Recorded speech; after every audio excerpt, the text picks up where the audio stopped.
Seri 4 Pedang Kayu Harum. Pendekar Lembah Naga. Cerita, Ho Ping Hu. Audiobook, novel silat. Bab 56. Menyaksikan kegembiraan pemuda itu, dua orang Huisyo itu tersenyum lebar. Pemuda ini begitu penuh semangat untuk belajar. Dan seketika itu juga minta diajari, seolah-olah ilmu silat itu adalah ilmu yang dapat seketika lalu bisa.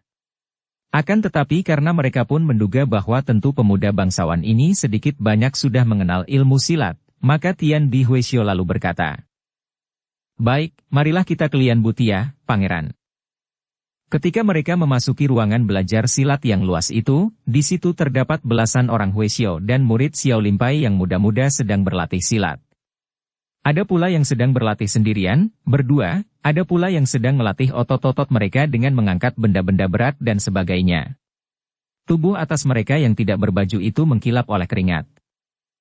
Melihat datangnya dua orang guru mereka bersama seorang pemuda tampan, mereka semua segera memberi hormat dan berdiri di pinggir, menghentikan latihan mereka.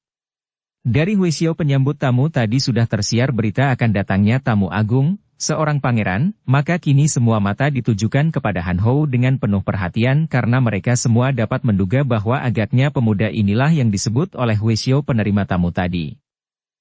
Melihat Lian Butia yang lengkap dengan semua alat berlatih silat berikut ras senjata di mana terdapat semua bentuk senjata-senjata kaum persilatan, dinding-dinding yang dihias gambar-gambar tubuh manusia dengan keterangan tentang letak tulang-tulang, otot-otot dan syaraf, Han Hou memandang dengan kagum. Memang luas dan lengkap sekali Lian Butia ini, patut menjadi tempat berlatih silat perkumpulan yang demikian besar dan ternama. Dengan tangannya, Tian Bi Huisyo memberi isyarat kepada para murid untuk duduk di pinggir dan mereka semua lalu duduk bersila di dekat dinding dengan rapi, siap untuk melihat seperti sikap mereka kalau hendak diberi kuliah tentang ilmu silat oleh guru mereka. Juga Tian Bun Huisyo sambil tersenyum memandang dan Huisyo ini duduk di atas sebuah bangku di sudut ruangan, ingin melihat bagaimana suhengnya akan memberi petunjuk kepada pangeran yang aneh ini. Mereka saling berdiri berhadapan, Pangeran Cheng Han Hou dan Tian Bi Huisyo, murid kedua dari Tian Kai Huisyo. Pangeran itu yang bertubuh cukup jangkung tegap, nampak kecil berhadapan dengan Huisyo berkulit hitam dan bertubuh tinggi besar seperti raksasa itu.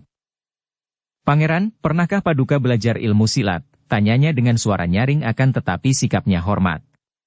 Pangeran itu mengangguk. Untuk dapat memberi petunjuk kepada Paduka dalam ilmu silat, maka lebih dulu Pinceng harus melihat sampai di mana tingkat yang Paduka miliki, apakah kedudukan kaki pada pelajaran yang lalu sudah benar. Karena ilmu silat Xiao Limpai haruslah murni dan tidak boleh dikacaukan dengan dasar-dasar dari ilmu silat lain, barulah ilmu itu dapat dilatih dengan sebaiknya. Oleh karena itu, harap Paduka suka memperlihatkan gerak ilmu silat yang pernah Paduka pelajari. Han Hou tersenyum. "Lo Qianpue, tidak enaklah kalau bersilat sendirian saja dan menjadi tontonan, karena ilmu silatku amat buruk. Sebaiknya kalau Lo Qianpue memberi pelajaran 1-2 jurus kepadaku." Itulah merupakan tantangan, biarpun nadanya minta diberi pelajaran. Tian Bi Huisyo masih tersenyum. Biarlah seorang murid Pinceng yang terbaik menemani Paduka, dari gerakan Paduka pun Pinceng dapat menilai tingkat. "Jangan, Lo Qianpue. Tadinya aku hendak minta pelajaran langsung dari Tian Kai Huisyo, untuk minta beliau menguji kepandaianku, akan tetapi karena beliau tidak ada, harap Lo Qianpue saja yang menguji. Aku datang bukan untuk belajar ilmu silat Xiao Limpai, melainkan untuk minta ketua Xiao Limpai menguji ilmu silatku, Lo Qianpue." Kini barulah Tian Bi Huisyo dan Tian Bun Huisyo, juga para murid Xiao Limpai yang berada di situ, terkejut bukan main. Kiranya pemuda tampan yang mengaku pangeran ini bukan ingin belajar silat dari Xiao Limpai, melainkan hendak minta Xiao Limpai menguji kepandaiannya, atau dengan lain kata, pemuda itu hendak menguji kepandaian ketua Xiao Limpai. Harap Paduka tidak main-main, Pangeran. Paduka adalah seorang pangeran yang harus kami hormati, sedangkan ilmu silat adalah ilmu pukulan yang tidak bermata, maka kalau sampai kesalahan tangan melukai Paduka, tentu akan menimbulkan penyesalan hebat. Han Hou tertawa dan bertolak pinggang. "Hahaha, Lo Qianpue, jangan menganggap aku sebagai anak kecil yang takut terluka. Pula, apakah Lo Qianpue mengira bahwa aku akan dapat mudah kau kalahkan begitu saja? Kalau aku menganggap bahwa kepandaianku belum cukup, apakah aku berani datang ke Xiao Limpai? Ucapan yang mulai tekebur ini mengejutkan semua orang dan kedua alis dari Tian Bi Huisio berkerut. Dia salah menduga. Pemuda yang mengaku pangeran ini kiranya seorang pemuda yang tinggi hati dan yang agaknya terlalu mengandalkan kepandaian sendiri sehingga berani berlagak demikian sombongnya. Hendak mengajak mengadu kepandaian dengan dia. Bahkan dengan suhunya. Gila benar. Pangeran, katanya dengan nada suara serius dan matanya yang lebar itu memandang tajam. Hendaknya pangeran tidak mencari perkara dan pincang minta Paduka menghentikan main-main ini. Kami tidak bersedia melayani permintaan Paduka untuk main-main dalam ilmu silat. Ilmu silat Xiao Limpai bukan dimaksudkan untuk alat memukul orang atau menyombongkan diri. Han Hou memandang Huisio itu dan tersenyum mengejek. Apakah dengan lain kata Lo Cianpue hendak menyatakan bahwa Lo Cianpue tidak berani menerima tantanganku untuk saling menguji kepandaian atau pibu? Tantangan itu sudah terang-terangan sekarang. Seorang Huisio muda, tidak lebih dari 30 tahun usianya, yang bertelanjang baju, sudah meloncat ke depan. Dia ini merupakan murid pertama dari Tian Bi Huisio dan wataknya keras jujur seperti gurunya. Matanya lebar bundar. Suhu, biarlah Tacu mewakili Suhu untuk bermain-main sebentar dengan pangeran. Kalau sampai kesalahan tangan, biarlah Tacu yang menderita hukuman, bukan Suhu. Murid ini agaknya maklum mengapa gurunya segan menyambut tantangan pemuda itu. Kalau gurunya menerima berarti membahayakan Xiao Limpai, karena kalau sampai suhunya melukai pangeran itu, bukankah pihak kerajaan akan marah dan sakit hati? Maka, gurunya meragu. Akan tetapi dia sendiri tidak sanggup menahan lebih lama lagi mendengar gurunya disebut takut menghadapi pangeran muda yang sombong itu. Baiklah, kau berhati-hatilah, jangan kesalahan pukul, kata Tian Bi Huisio sambil mengangguk, lalu melangkah pergi menuju ke bangku di samping sutenya. Di situ mereka berdua berbisik-bisik dengan alis berkerut, merasa khawatir melihat seorang pangeran agaknya sengaja hendak mendatangkan keributan. Huisio bermata lebar itu kini menghadapi Han Hou sambil tersenyum menyeringai dan berkata, Pangeran, hambalah yang mewakili Suhu Tian Bi Huisio untuk menerima tantangan Pibu Paduka. Nah, Paduka mulailah. Sambil berkata demikian, Huisio ini sudah memasang kuda-kuda dengan gagahnya. Kedua kakinya terpentang lebar, dengan kedua lutut ditekuk membentuk segi yang lurus, dengan tubuh tegak dan mata tajam memandang kepada musuh, kedua tangan ditekuk dengan jari-jari terbuka membentuk cakar di bawah dan atas pusar. Gagah sekali kuda-kuda ini dan memang Huisio itu telah membuka gerakan dengan kuda-kuda ilmu silat harimau. Akan tetapi Han Hou yang merasa kecewa dan juga diam-diam marah karena Tian Bi Huisio memandang rendah kepadanya itu, hanya tersenyum. Huisio, percuma saja kalau engkau yang maju. Dalam beberapa jurus saja engkau akan roboh. Dia lalu menghampiri Huisio itu dan dengan sembarangan tangannya bergerak menampar sambil berkata, Nah, kau terimalah ini. Semua orang menahan napas menyaksikan kelancangan ini. Gerakan pemuda tampan itu sama sekali bukan gerakan silat, melainkan cara menyerang yang amat lemah dan bodoh. Dengan kepandaian macam itu pemuda bangsawan ini berani menantang Tian Bi Huisio, bahkan tadinya mencari Tian Kai Huisio. Huisio itu tentu saja bergerak cepat.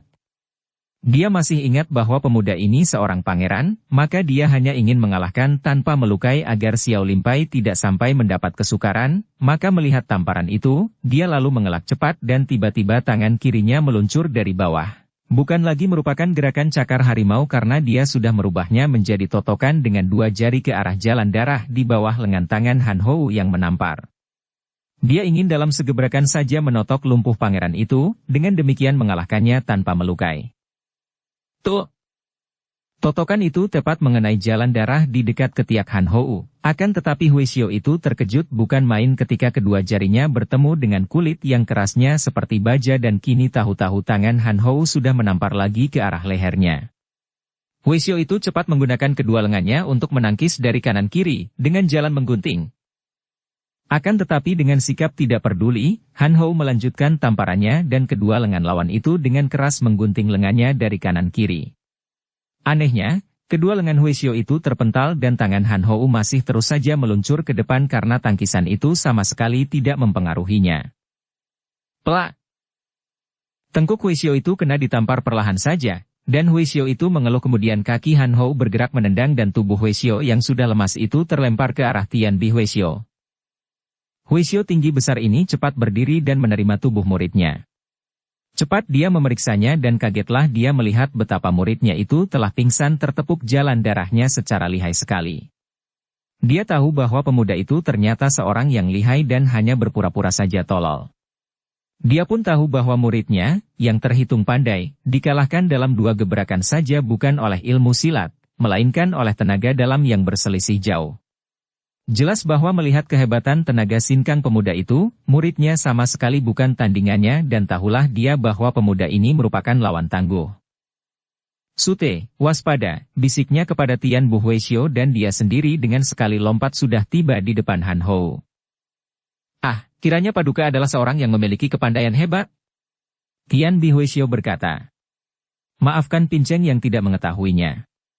Tidak tahu dari perguruan manakah Paduka dan apa sebabnya Paduka mengajak adu kepandaian dengan kami orang-orang Xiao Limpai yang tidak pernah menggunakan kepandaian untuk menghina pihak lain? Tian Bu Huaishio. Aku tidak terikat oleh partai manapun dan aku pun tidak mempunyai permusuhan dengan Xiao Limpai. Akan tetapi karena mendengar bahwa Xiao Limpai merupakan gudang ahli-ahli silat, maka aku ingin sekali membuktikan. Alangkah akan kecewa hatiku kalau melihat bahwa ahli silat Xiao Limpai hanya seperti si lancang tadi. Maka aku ingin sekali mengadu ilmu dengan Tian Kai Huaishio, atau setidaknya dengan orang terpandai di sini. Aku ingin melihat siapa di antara kita yang boleh disebut orang terpandai di dunia persilatan. Kalau Lo Cianpue yang mewakili Tian Kai Huaishio tidak berani menghadapiku, aku pun tidak akan memaksa, akan tetapi kalau tidak berani, Xiao Limpai harus menyatakan secara tertulis dan mengakui saya sebagai jagoan nomor 1 di dunia. 2 orang Huaishio tua itu sampai terbelalak mendengar ucapan yang bernada tinggi hati dan sombong luar biasa itu. Mana ada ahli silat di dunia ini yang berani mengaku sebagai jagoan nomor 1 di dunia. Akibatnya akan hebat dan tentu seluruh Kangou akan bangkit menentangnya. Di dunia persilatan berlaku istilah bahwa setinggi-tingginya puncak Gunung Taishan, masih ada langit yang lebih tinggi lagi. Semenjak dahulu, belum pernah ada atau jarang sekali ada orang yang sedemikian sombongnya hendak mengangkat dirinya sendiri menjadi jagoan nomor 1 di dunia, apalagi oleh seorang pemuda seperti ini. Tian Bu Huaishio adalah seorang Huaishio yang jujur dan kasar, maka mendengar ucapan bernada sombong itu wajahnya menjadi semakin hitam. Dengan mata melotot dia lalu berkata, Pangeran, tidak mungkin bagi kami untuk membuat pernyataan apapun, dan memang Xiao Limpai tidak pernah takut menghadapi apapun dan siapapun. Kami telah menolak ajakan Pibu dari Pangeran hanya untuk mencegah terjadinya hal-hal tidak baik menimpa Paduka akan tetapi kalau Paduka memaksa, kami sebagai wakil suhu tentu saja tidak akan takut. Dukung channel Novel Silat dengan subscribe, follow, like, komen dan share.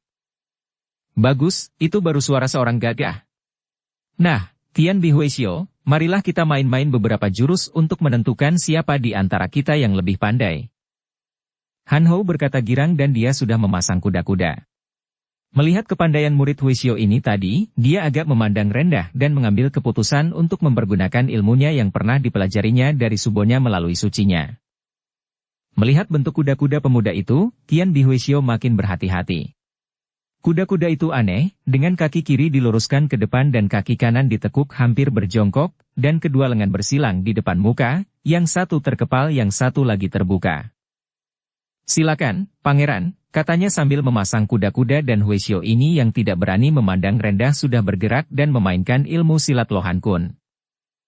Dia tidak mau mempergunakan ilmu yang kasar, melainkan ilmu yang halus seperti Lohan Kun akan tetapi mengerahkan tenaganya sehingga tulang-tulangnya mengeluarkan bunyi berkerotokan mengerikan ketika dia mengerahkan kedua lengan yang besar berotot itu. Han Hou girang sekali. Dia tahu bahwa Huaishio ini cukup tangguh, dan makin tangguh lawan, makin gembiralah dia karena lawan itu ada harganya untuk dikalahkan.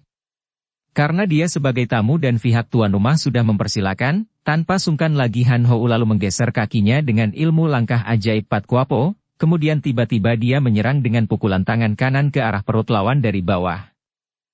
Hiat! Wut, ah! Huaishio itu berseru dan menggunakan lengan menangkis ke bawah dengan pengerahan tenaga karena dia hendak membuat pemuda itu kesakitan dengan mengadu lengan. Akan tetapi, biarpun dia tidak gentar untuk mengadu tenaga, Han Hou cepat menarik tangannya dan tubuhnya sudah berputar dengan langkah-langkah ajaib itu, kini dia bangkit berdiri dan tangan kirinya menampar. Wut! Tian Bihuisio terkejut bukan main melihat tamparan ini. Sebagai seorang ahli silat tinggi yang sudah banyak pengalamannya, dia mengenal tamparan yang mengandung hawa beracun. Dan memang Han Hou telah mengerahkan tenaga dan menampar dengan ilmu Hek Tok Chiang, tangan racun hitam, yang ampuh, ilmu yang dipelajarinya dari Hek Hiat Moli. Huisio tinggi besar itu mengebutkan ujung lengan bajunya menyambut tamparan ini dengan totokan ujung lengan baju ke arah pergelangan tangan Han Hou. Pemuda ini pun cepat menarik tangannya dan menyerang lagi dengan tonjokan ke arah dada, dibarengi tamparan kedua ke arah pelipis lawan. Gerakannya cepat bukan main dan langkah-langkah kakinya amat indah, juga amat cepat dan tidak terduga sebelumnya. Namun, Tian Bihuisio dapat menghindarkan diri dari dua serangan itu dengan jalan mengebutkan ujung lengan baju, bahkan balas menyerang dengan cengkeraman-cengkeraman kuat yang memaksa Han Hou untuk melangkah mundur dan memutar. Kini baru tahulah semua murid Xiao Limpai bahwa pemuda yang mengaku diri sebagai pangeran itu benar-benar lihai bukan main. Dan jelas bahwa ilmu silat Lohan Kun yang dimainkan sedemikian baiknya oleh Tian Bihuisio itu sama sekali tidak dapat mendesaknya. Pemuda itu mempergunakan langkah-langkah ajaib, langkah-langkah yang membentuk segi delapan dan yang selalu dapat membawa dirinya terhindar dari desakan ilmu silat Lohan Kun, dan pemuda itu pun membalas dengan pukulan-pukulan, tamparan-tamparan dan totokan-totokan yang tidak kalah hebatnya sehingga untuk menyelamatkan diri dari semua itu, agaknya Tian Bihuisio harus mengerahkan seluruh tenaga dan mengeluarkan semua kepandaiannya. 100 jurus telah lewat dan diam-diam Han Hou kagum sekali. Huisio ini selain memiliki tenaga yang amat kuat, juga ilmu silatnya demikian bersih dan sempurna, demikian kokoh kuat sehingga dia tidak melihat adanya lubang sedikit pun untuk dapat memasukkan serangannya. Biarpun dia sendiri selalu dapat menghindarkan diri, namun sebaliknya dia pun tidak mampu mendesak lawannya. Jelaslah baginya bahwa kalau dia hanya mengandalkan ilmu-ilmunya yang dia pelajari dari subonya saja, dia tidak akan mampu mengalahkan tokoh Xiao Limpai yang amat tangguh ini. Maka mulailah dia merubah gerakannya dan kini dia mulai mainkan ilmu silat Hok Leong Sin Chiang sambil mengerahkan sinkang yang dipelajarinya dalam guha menurut kitab Bu Beng Hut Chow itu. Dan akibatnya hebat. Beberapa kali Tian Bihuisio berteriak kaget ketika pemuda itu mulai melancarkan pukulan aneh yang mendatangkan angin berpusing. Dia berusaha untuk mengelak atau menangkis, mengerahkan tenaganya, namun pukulan ketiga yang datangnya amat lambat. Terlalu lambat malah itu mendatangkan suara bercicitan seperti seekor tikus terjepit dan Huisio itu berseru kaget karena tangannya yang menangkis terasa perih dan bajunya robek. Dia cepat melangkah mundur dan melihat betapa lengannya telah terluka seperti disayat pedang tajam. Sementara itu, kini Han Hou sudah mendesak dengan kedua tangan didorongkan dari bawah. Kembali terdengar suara bercuitan dan ketika Tian Bihuisio mengerahkan tenaga menangkis dan juga mendorongkan kedua telapak tangannya, kembali Huisio ini mengeluh dan tubuhnya terjengkang, terbanting roboh dan dia berguling lalu meloncat bangun di dekat sutenya, berdiri dengan tubuh bergoyang dan muka pucat, napasnya sesak dan dia memejamkan mata. Lalu duduk bersila karena Huisio ini telah terluka di bagian dalam tubuhnya. Bukan main kagetnya Tian Bihuisio melihat kakak seperguruannya dikalahkan oleh pemuda itu. Sejak tadi, dia sudah menonton dengan mata terbelalak, makin lama makin kagum dan heran terhadap pemuda bangsawan yang benar-benar amat lihai itu dan hampir dia tidak percaya melihat betapa Suhengnya benar-benar kalah oleh pemuda itu. Dia menjadi penasaran sekali, akan tetapi sebagai seorang tokoh besar Xiao Limpai, Huisio ini tidak menuruti rasa penasaran di hatinya dan tetap berdiri dengan sikap tenang. Sebagai seorang kepala bagian pelajaran silat, tentu saja Suhengnya yang baru saja kalah itu lebih kuat daripadanya. Akan tetapi Tian Bun Huisio ini memiliki suatu keistimewaan yang melebihi Suhengnya, yaitu dalam hal ilmu ginkang atau meringankan tubuh. Setelah memperoleh kemenangan itu dengan amat mudah setelah dia mempergunakan ilmu yang dipelajarinya dari kitab rahasia Bu Beng Hut Chow, Han Hou tersenyum lebar dan wajahnya berseri-seri. Gembira bukan main rasa hatinya bahwa dengan ilmunya yang hebat itu, dia telah merobohkan Huisio Xiao Limpai yang merupakan tokoh besar itu hanya dalam waktu 3 jurus saja. Padahal ilmu-ilmunya itu belum dilatihnya secara matang. Makin besarlah kepercayaannya kepada diri sendiri, akan tetapi juga makin tinggilah dia memandang diri sendiri sehingga menimbulkan kesombongan. Perasaan sombong dan tinggi hati ini yang membuat dia tertawa dan memandang kepada Tian Bun Huisio dan timbul pula keinginannya untuk juga mengalahkan Huisio ini. Dia merasa belum puas kalau hanya mengalahkan seorang Huisio saja. Apalagi dia tadi telah mempergunakan waktu 100 jurus lebih karena tadinya dia mempergunakan ilmu-ilmu yang dipelajarinya dari Hekiat Moli. Kini dia ingin membuka mata semua Huisyo di situ bahwa dia mampu merobohkan guru-guru mereka dalam waktu kurang dari 10 jurus saja dan dia merasa yakin akan dapat melakukan hal ini kalau dia langsung mempergunakan ilmunya yang amat hebat dari Bu Beng Huchou. Maka dia kini tertawa. Hahaha, Lo Cianpue, kalau engkau mau maju, aku berani pastikan bahwa aku akan mampu merobohkanmu dalam waktu kurang dari 10 jurus. Mendengar ini, hampir semua murid Xiao Limpai yang mendengarnya menjadi merah mukanya dan mereka itu marah sekali. Tian Bi Huisyo, guru dan pelatih mereka sudah kalah dalam pertandingan yang sewajarnya, dan hal ini bagi mereka tidak menjadikan rasa penasaran karena mereka sudah digembleng lahir batin dan tahu bahwa kalah menang dalam adu silat adalah lumrah dan mereka pun tidak berpendapat bahwa guru mereka merupakan orang tak terkalahkan dalam dunia persilatan. Akan tetapi, mendengar pemuda itu mengatakan akan merobohkan Susiok, paman guru, mereka dalam waktu kurang dari 10 jurus, sungguh merupakan ucapan yang keterlaluan dan berlebihan. Mereka tahu akan kelihayan Susiok mereka yang dalam hal ilmu silat setingkat atau hanya berselisih sedikit saja dengan suhu mereka, bahkan mereka maklum bahwa Susiok mereka ini memiliki kelebihan dalam ginkang. Maka pernyataan pemuda bangsawan itu akan merobohkannya dalam waktu kurang 10 jurus, sungguh merupakan suatu penghinaan yang keterlaluan. Pangeran, harap pangeran menghentikan adu kepandaian yang tiada manfaatnya ini dan suka duduk sebagai tamu terhormat, atau paduka pergi saja meninggalkan tempat ini dan tidak mengganggu kami. Dengan sikap sopan dan lemah lembut Tian Bun Huisyo berkata sambil menjura dengan sikap hormat. Hahaha, sudah kukatakan tadi bahwa aku ingin menguji sampai di mana kehebatan ilmu silat dari Xiao Limpai, Lo Cianpue. Kalau Lo Cianpue tidak mau melayaniku untuk saling menyelami kepandaian masing-masing, aku pun tidak memaksa, hanya kuharap Lo Cianpue suka memberi pernyataan tertulis bahwa ilmu silatku lebih tinggi daripada ilmu silat Xiao Limpai. Berkerut alis pendeta yang bersikap halus itu. Dia menggeleng-geleng kepalanya. Omitohut, apa akan jadinya kalau ada orang berkedudukan tinggi bersikap seperti ini? Pangeran, Pinceng tidak berwenang untuk memutuskan sesuatu mengenai tindakan yang harus diambil oleh Xiao Limpai. Suhu kami sedang tidak berada di sini, dan Pinceng tidak berani membuat pernyataan seperti itu. Kalau tidak berani, majulah agar aku dapat mencoba tingginya ilmu silatmu, Lo Cianpue. Mulutnya saja menyebut Lo Cianpue atau orang tua yang gagah dan dihormati, akan tetapi sikap pangeran itu sungguh memandang ringan sekali. Hal ini terasa oleh Tian Bun Huisyo dan dia tahu bahwa dia tidak mungkin dapat mengelak lagi, maka dia lalu menarik napas panjang. Agaknya paduka belum puas kalau belum merobohkan Pinceng. Nah, bersiaplah. Pinceng hendak memperlihatkan kebodohan Pinceng. Setelah berkata demikian, Huisyo itu menekan kedua kakinya di atas tanah dan di lain saat tubuhnya telah melayang naik ke atas, langsung menerjang dari atas ke arah Han Hou. Pangeran itu terkejut bukan main.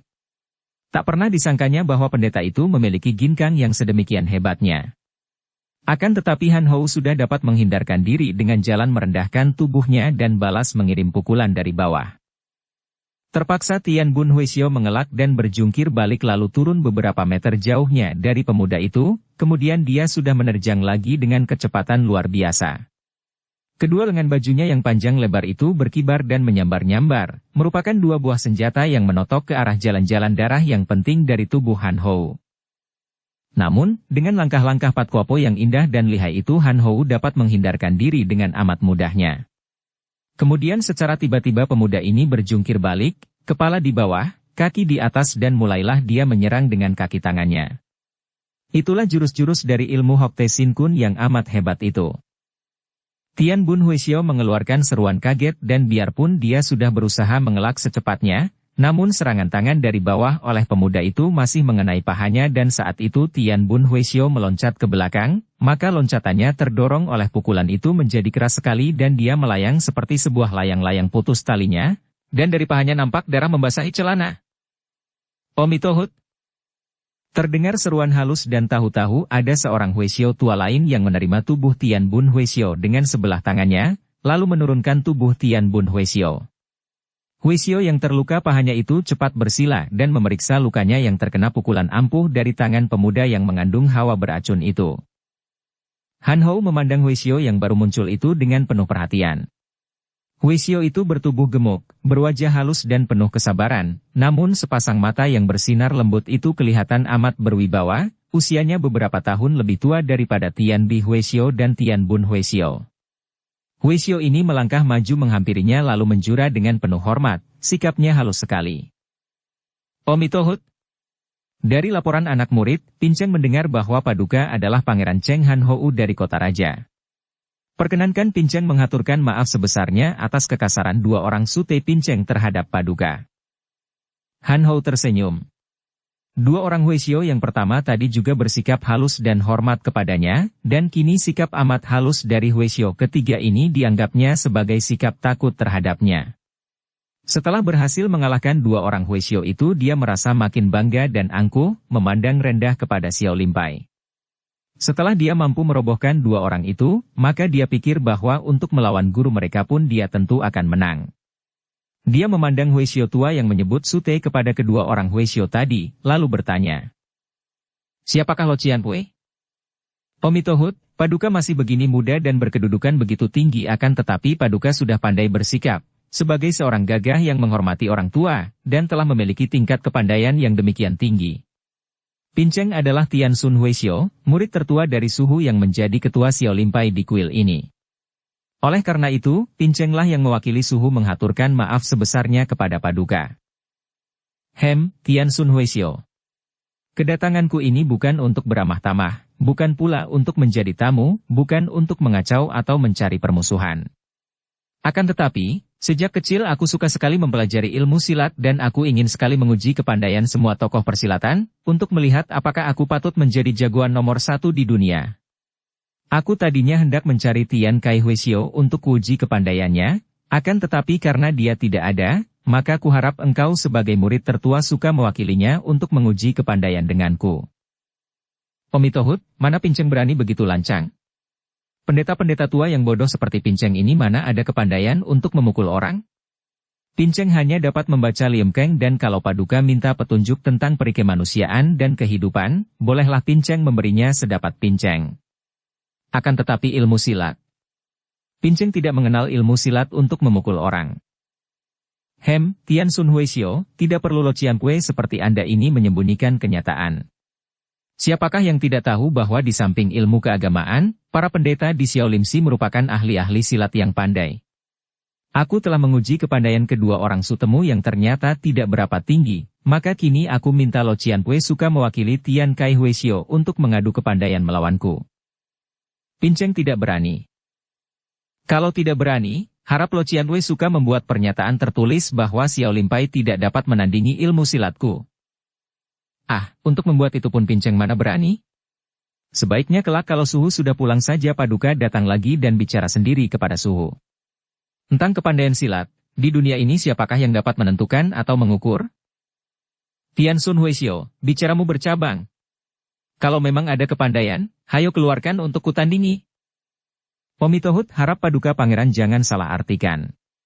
Pinceng tidak pernah mempelajari ilmu untuk berkelahi, melainkan hanya belajar sedikit ilmu untuk menjaga kesehatan.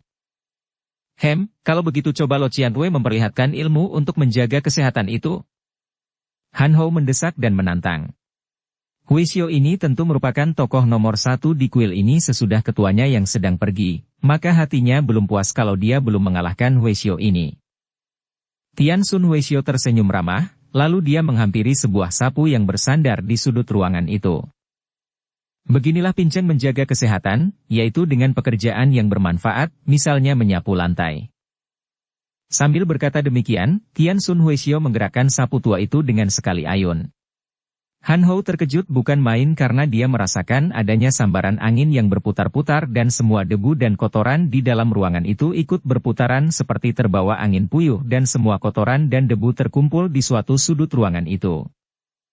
Dengan sekali ayun saja kakek itu telah dapat menyapu lantai ruangan itu sampai bersih, dan angin yang berputar-putar keluar dari ayunan sapunya tadi saja menunjukkan betapa kuatnya tenaga sinkang dari Tian Sun Huishio.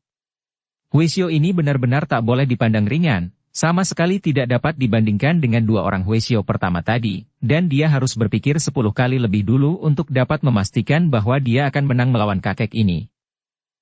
Bagus sekali. Kekuatanmu demikian hebatnya, Tian Sun Huisyo. Marilah kita bertanding mengadu ilmu beberapa jurus, tantangnya dan dia sudah melangkah maju lalu memasang kuda-kuda. Akan tetapi Huisyo itu tersenyum dan menggeleng kepala. Omi Tohut, Pinceng sudah menyatakan bahwa Pinceng tidak pernah mempelajari ilmu silat untuk berkelahi. Biar Pinceng dipukul mati pun Pinceng tidak berani melawan dengan kekerasan. Pinceng hanya bisa menyapu lantai seperti tadi, tidak bisa berkelahi, jawab pendeta itu. Han Ho mengerutkan alisnya. Dia merasa penasaran sekali, akan tetapi dia pun tahu bahwa amat tidak baik kalau dia menyerang orang yang tidak akan mau melawan. Selain hal itu amat tidak baik, terutama bagi namanya yang diharapkan akan dapat disebut jagoan nomor 1 di dunia, juga dia tidak sudi dan tidak tertarik. Maka dia menarik napas panjang, dan untuk melampiaskan rasa penasaran di dalam hatinya, dia lalu menghampiri sapu yang sudah disandarkan di pojok tadi. Dipegangnya gagang sapu dari kayu itu, ditimang-timangnya, kemudian digerak-gerakkan seperti orang menyapu, lalu diletakkannya kembali menyandar dinding. Jelas aku tidak akan mampu menandingi kepandaianmu menyapu lantai, Tian Sun Huisyo. Maafkan aku. Han Ho berkata sambil mengangguk dan membalikkan tubuhnya, pergi dari situ, diikuti oleh penghormatan Tian Sun Huisyo yang menjura dan merangkap kedua tangan di depan dada. Setelah Han Ho pergi jauh, Huisyo muda murid Tian Bi Huisyo yang tadi dikalahkan oleh Han Ho berkata, Omi Tohut baiknya ada Supek yang membuat dia jerih dan pergi. Kepandaian Supek amat hebat sehingga pemuda sombong itu mundur tanpa berani mendesak. Tian Sun Huisyo mengerutkan alisnya dan menggeleng kepala. Pangeran itu benar-benar hebat luar biasa dan dunia Kang Ou tentu akan geger dengan kemunculannya, bukan hanya karena ilmunya amat tinggi, akan tetapi terutama sekali karena dia seorang pangeran. Kau kira dia takut? Kau periksa sapu itu baik-baik. Mendengar ini, Huisyo yang bertubuh tinggi besar itu lalu memandang heran, dan dihampirinya sapu yang dipegang oleh Han Ho. Kelihatannya sapu itu tidak apa-apa, akan tetapi begitu jari tangan pendeta itu menyentuhnya, sapu yang kelihatan tadi masih utuh itu tiba-tiba hancur berantakan. Tentu saja Huisyo itu terkejut sekali dan mengeluarkan seruan kaget sambil melompat ke belakang. Nah, kalian lihat betapa lihai dan berbahayanya tangan pangeran itu. Pinceng sendiri pun belum tentu akan mampu menandingi kekuatan sinkangnya yang mengandung keajaiban. Sute berdua apakah tadi mengenal gerakan-gerakannya, dan dari golongan manakah ilmu silatnya, tanya Huisyo ini kepada dua orang sutenya. Tian Bi Huisyo dan Tian Bun Huisyo saling pandang, kemudian menggeleng kepala dengan pandang mata terheran. Gerakannya amat aneh dan selama hidup belum pernah Pinceng melihat dasar ilmu silat seperti itu, kata Tian Bi Huisyo. Terutama gerakan-gerakannya dengan kepala di bawah dan kaki di atas itu, sambung Tian Bun Huisyo. Seperti didasari gerakan yoga dari India, akan tetapi tentu bercampur dengan ilmu kaum sesat. Setelah kemunculan Han Hou yang seperti badai mengamuk mendatangkan kekalutan di dalam kuil itu, suasananya menjadi sunyi dan tenteram setelah pemuda itu pergi dan para Huisyo melanjutkan tugas masing-masing. Sungguh pun badai yang baru saja mengamuk itu mendatangkan kesan di dalam hati mereka dan menimbulkan kekhawatiran. Sementara itu, Han Ho pergi dengan hati yang puas. Betapapun juga, dia telah mengalahkan dua orang tokoh besar dari Xiao Limpai, dan hal ini saja tentu akan mengangkat namanya tinggi-tinggi di dunia Kang Ou. Dia lalu melanjutkan perjalanannya ke utara, ke kota raja akan tetapi di setiap kota dia tentu berhenti, mencari tokoh-tokoh Kang Ou untuk diajak mengadu ilmu silat. Banyaklah tokoh-tokoh Kang Ou yang dirobohkannya, sebagian besar dikalahkannya dengan ilmu silatnya yang memang amat tinggi itu, akan tetapi ada pula sebagian tokoh besar dunia Kang Ou yang tidak berani melawan sungguh-sungguh ketika tahu bahwa pemuda yang lihai itu adalah Pangeran Cheng Han Ho, adik dari Kaisar. Mereka lebih baik mengalah daripada harus melukai atau salah-salah dapat membunuh seorang pangeran karena hal ini akan menimbulkan akibat yang amat hebat sekali. Maka, kemenangan demi kemenangan diraih oleh Han Ho yang menjadi semakin angkuh dan merasa bahwa sesungguhnya dialah jagoan nomor 1 di dunia ini. Dan tentu saja, sepak terjangnya itu tersiar luas di dunia Kang Ou ketika berita bahwa di dunia persilatan muncul seorang jago muda yang amat lihai, yaitu Pangeran Cheng Han Ho. Bahkan tersiar pula berita bahwa selain banyak orang Kang Ou di selatan yang sudah kalah oleh pangeran ini, juga tokoh-tokoh Xiao Limpai roboh pula oleh jagoan muda ini. Berita ini tentu saja disiarkan oleh Han Hou sendiri dan para tokoh Kang Ou menjadi semakin ribut dan kagum. Pemuda itu mengempaskan dirinya di atas rumput hijau di bawah pohon besar yang teduh. Dia mengeluh panjang, lalu mengambil sehelai sapu tangan lebar dan menyusuti keringatnya di muka dan lehernya, membuka kancing bajunya bagian atas untuk merogoh dada dengan sapu tangannya yang kini menjadi basah kuyup. Diperasnya sapu tangan itu sehingga air keringat mengucur dan diusapnya lagi mukanya yang kemerahan. Dia mengeluh lagi. Sinar matahari amat teriknya di waktu siang hari itu, lewat tengah hari. Dan keteduhan di bawah pohon besar itu amat nyaman. Sehabis tertimpa panas matahari setengah harian lalu duduk berteduh di tempat itu, di tepi hutan, benar-benar menimbulkan rasa nyaman. Apalagi ketika ada angin berhembus lembut, membuat muka, leher dan dada yang kini terbuka sedikit itu tertiup angin, bukan main nikmatnya. Kulit yang tadinya gatal-gatal panas itu ditiup angin terasa sejuk nyaman dan pemuda itu pun menguap. Kedua matanya mulai letih dan mengantuk. Ai! Lan Moi dan Lin Moi benar-benar membikin sengsara orang, keluhnya dan dia pun merebahkan tubuhnya yang gemuk itu di atas rumput, berbantal lengan kiri sedangkan lengan kanannya memegangi golok pada gagangnya, golok besar yang diletakkannya di atas rumput di samping tubuhnya yang besar. Tak lama kemudian dia pun mendengkurlah, tidur dengan nyenyaknya. Pemuda itu bukan lain adalah Tee Beng Sin, keponakan Kui Hok Boan yang tinggal di dusun Pek Jun dekat kota raja. Pemuda bertubuh gendut berwajah lucu ini seperti kita ketahui telah meninggalkan dusun Pek Jun bersama Kuan Siong Bu, seorang keponakan lain dari Kui Hok Boan, untuk mencari jejak Lan Lan dan Lin Lin yang melarikan diri karena mereka hendak diberikan kepada Pangeran Cheng Han Hou. Seperti telah diceritakan di bagian depan dari cerita ini, Beng Sin dan Siong Bu bersimpang jalan dan mereka tidak diperkenankan pulang oleh Kui Hok Boan sebelum menemukan dua orang gadis kembar yang minggat itu. Sudah berbulan-bulan, kurang lebih 6 bulan lamanya, Beng Sin mencari-cari kedua orang adik seperguruan atau adik misan itu, dan akhirnya dia memperoleh jejak mereka di daerah ini. Dia mencari terus dan siang hari itu, saking lelah dan sedihnya dia jatuh pulas di tepi hutan lebat. Betapa hati pemuda gendut ini tidak akan berduka? Dia sudah setengah tahun meninggalkan rumah dan tidak berani pulang karena belum juga berhasil menemukan kembali Lan Lan dan Lin Lin. Dia amat suka kepada dua orang gadis kembar itu, mencinta mereka seperti adik-adik kandung sendiri, maka biarpun dia tidak dipesan oleh Kui Hok Boan pun, agaknya dia tidak mau pulang sebelum dapat bertemu dengan mereka. Kalau dia membayangkan nasib dua orang darah kembar itu, dia merasa kasihan sekali. Diam-diam dia menyesalkan sikap dan tindakan pamannya yang begitu tega untuk menyerahkan dua orang putrinya kepada pangeran tanpa persetujuan kedua orang darah itu. Memang menurut pendapat umum, diambil selir oleh seorang pangeran merupakan suatu kehormatan besar bagi seorang gadis, dan Beng Sin tentu saja terseret pula oleh anggapan umum ini, akan tetapi pemuda gendut ini tetap berpendirian bahwa betapa baik pun nasib dua orang darah itu telah dipilih oleh pangeran, namun karena urusan itu mengenai nasib kehidupan dua orang darah itu, maka tentu harus mendapat persetujuan dari mereka sendiri. Saking kesalnya dan juga saking lelahnya, Beng Sin tidur pulas di bawah pohon dengan nyenyaknya sampai dia mendengkur. Tiba-tiba dia tersentak kaget dan sebagai seorang pemuda yang semenjak kecil belajar silat, begitu terbangun dia sudah meloncat dengan golok di tangan dan waspada, celingukan ke kanan-kiri. Sungguh menyeramkan melihat pemuda yang gendut dan nampak tubuhnya kokoh kuat itu berdiri tegak dengan sebatang golok yang besarnya bukan main itu di tangan kanan, golok besar sekali yang berkilauan tertimpa sinar matahari. Beng Sin memandang ke kanan-kiri dengan alis berkerut. Biarpun dia tadi tidur pulas, tak salah lagi, telinganya menangkap jeritan nyaring yang membuatnya tersentak kaget. Akan tetapi mengapa keadaan di situ sunyi saja dan dia tidak melihat atau mendengar apa-apa? Apakah dia mimpi? Tak mungkin. Tolong tolong.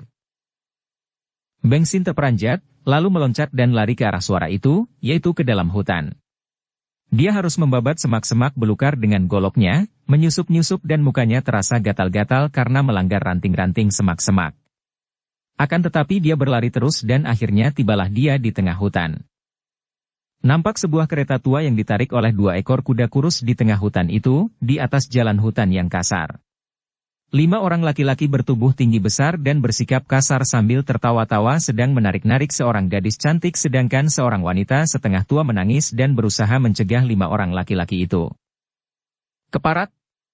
Beng Xin membentak dan cepat dia meloncat ke dekat kereta itu. 5 orang laki-laki kasar itu terkejut mendengar bentakan Beng Xin. Mereka menoleh dan melihat munculnya seorang pemuda gendut yang memegang golok yang bukan kepalang besarnya. Mereka lalu melepaskan gadis itu dan mencabut senjata masing-masing dengan sikap mengancam. "Jangan takut, Nona, aku akan membasmi mereka," kata Beng Xin dengan sikap gagah dan dia mendekati gadis dengan ibunya itu yang dengan tubuh gemetar lalu berlindung di belakangnya. 5 orang perampok kasar itu dipimpin oleh seorang pria setengah tua yang rambutnya riap-riapan dan mukanya bercambang bau. Matanya lebar dan sikapnya amat menakutkan, membayangkan keganasan dan keliaran. Bajunya terbuat dari kulit harimau yang memperlihatkan sebelah pundak dan sebagian dari dada kanannya yang tegap. Tangan kanannya memegang sebuah penggada yang besar sekali, besar dan berat, seimbang dengan besar dan beratnya golok di tangan Beng Xin. 4 orang anak buahnya berdiri di belakangnya, masing-masing memegang senjata mereka, ada yang golok, ada yang pedang atau tombak pendek.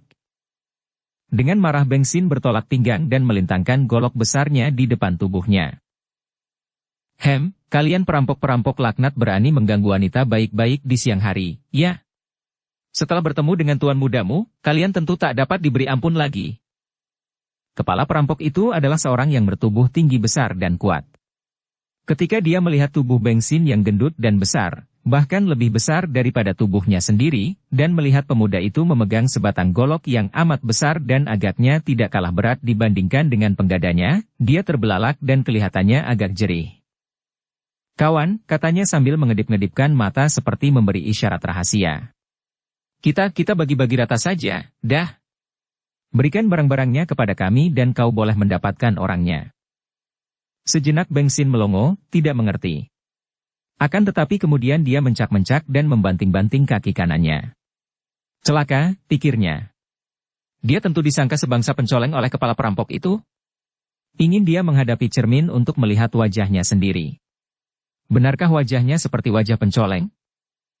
Bangsat keparat jahanam laknat bermulut busuk. Bersambung ke bab 57. Dukung kami dengan subscribe, follow, like, komen dan share. Terima kasih.